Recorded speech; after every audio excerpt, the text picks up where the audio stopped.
안녕하세요. 월클토토 프리뷰입니다. 경기 분석에 앞서 저희 멤버방 수익 인증 사진입니다. 적중하신 멤버방 회원분들 진심으로 축하드립니다. 가족방에선 더욱더 자세한 언오버 조합에 도움을 드리고 있으며 저희 최종 조합픽 공유를 무료로 제공해드리고 있습니다. 영상 아래 고정 댓글 링크 클릭해주시면 친절하게 안내 도와드리겠습니다. 2월 25일 경기 일정입니다. 첫 번째 유벤투스와 프로시노네의 경기입니다. 유벤투스는 지난 경기에서도 승리를 챙기지 못하면서 상당히 흐름 자체가 하락세인 상황이다. 다만 지난 경기에서도 상대를 박스 안에서 슈팅을 하지 못하게 만드는 퍼포먼스 자체는 보여준 상황. 프로시노네를 상대로는 올 시즌 코파 이탈리아에서 4대0 승리를 기록하는 등 문제라고 지적이 되었던 공격도 상당히 많이 풀리는 모습이 있다. 상대가 슈팅을 많이 주는 특성을 유벤투스가 잘 이용은 하고 있는 셈. 프로시노네는 홈에서는 중앙을 잡아먹는 상황에서 상당히 공격적으로 보여주는 양상이 만만한 팀은 아니라고 할 수 있는 전력이다. 다만 원정에서는 그 공격력이 0점대로 뚝 떨어지는 상황이고 수비는 홈 원정에서 모두 불안한 구석이 상당히 많은 편. 강한 공격력을 위해서 위험을 감수하는 스타일이라는 점을 생각해야 하나 이를 감안하더라도 52실점으로 살레르니타나보다도 실점이 많은 것은 기대치를 훨씬 밑돈다. 유벤투스가 핸디캡 승리를 기록할 수 있다고 본다. 프로시노네를 만나면 유벤투스의 공격력도 풀리는 양상이 짙은 편인데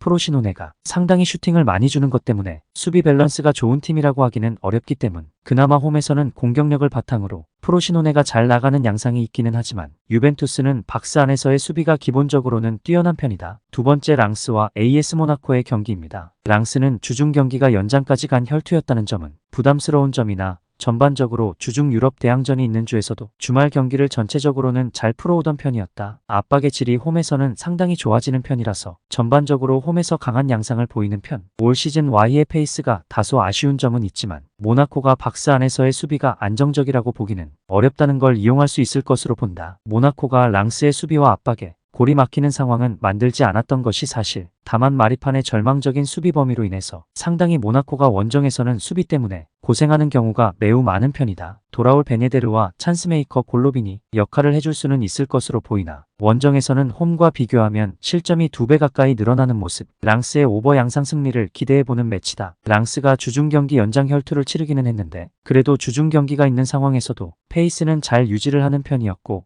홈에서의 압박의 질과 전반적인 성적이 좋은 편. 모나코의 화력은 인정하는 바이나 원정에서 극도로 불안해지는 수비가 문제가 될 듯. 세 번째 카디스와 RC 셀타비고의 경기입니다. 카디스는 전진성과 공격력은 신뢰를 하기 어려운 팀이다. 그나마 셀타비고를 상대로는 웅크리는 것이 효과를 볼 여지가 큰 편인데 셀타비고가 지공에 약하고 속공에 의존하는 양상이 크기 때문이다. 그나마 카디스가 간격을 좁히는 상황이라면 측면에서의 전력도 명확하지 않은 셀타비고를 괴롭히는 양상을 만들 가능성은 있을 것으로 보인다. 셀타비고의 약점은 중앙에서의 문제가 공수에 미치는 악영향이 큰 편이다. 이 경기에서는 상대가 올라오지를 않을 것이니 셀타비고가 주도하겠지만 중앙에서의 전개는 셀타비고가 좋은 편이라고는 할 수 없다. 물론 현재는 리스티치와 민게사가 없는 상황이기도 해 셀타비고의 장기인 역습 상황에서의 힘도 보장을 하기 어렵다는 점이 치명적인 양상으로 이어질 수도 무승부를 기대해 볼 수도 있을 듯. 셀타비고가 주도권을 쥐고 몰아치는 상황에서는 오히려 약점을 보일 수 있을 것이다. 지공에는 원래 능하지 않은 편이고 측면을 타려고 해도 전력 누수가 없지는 않은 상태. 카디스가 올라오는데 소극적이라는 점은 감안해야 하나 라인을 좁히면 상대를 공격에서 묶어내는 모습은 기대해 볼 수 있을 듯. 네 번째 울버햄튼과 셰필드의 경기입니다. 셰필드를 상대로는 울브스의 의적 기질이 그나마 변수라고 볼 수 있는 상황일 것. 울브스가 1차전 대결에서도 패하는 모습을 보여주기도 했는데 일단 당시에도 오픈 플레이에서 상대의 박스 진입을 차단하는 것까지는 보여주었다는 점을 무시하기는 어려울 것이다. 일단 셰필드가 상대의 공격을 오픈 플레이든 세트피스든 대응하는 면모에서 깔끔하다는 인상은 전혀 주고 있지 못한 것이 사실이다. 셰필드가 선수비 후역습 성향이거나 중앙에서의 전개가 잘 안되는 팀에게는